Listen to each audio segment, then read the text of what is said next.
Azərbaycan dili fənni üzrə çətin və maraqlı sualların izahı ilə davam edirik. 13-cü suala nəzər yetirə bilərsiniz. Nümunədə buraxılmış durğu işarələrini müəyyən edin. Ev sahibəsi ucadan, burada qoşa nöqtə qoyulur.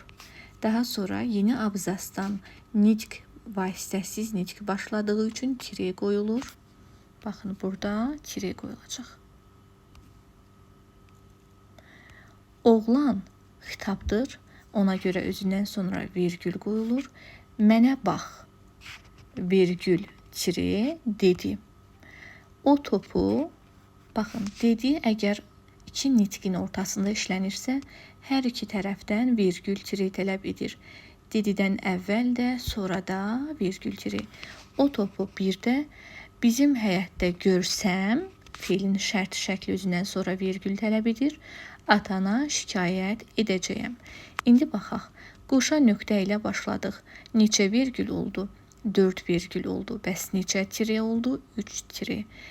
Qoşa nöqtə 3 tire 4 virgül. Cavabımız oldu D variantı.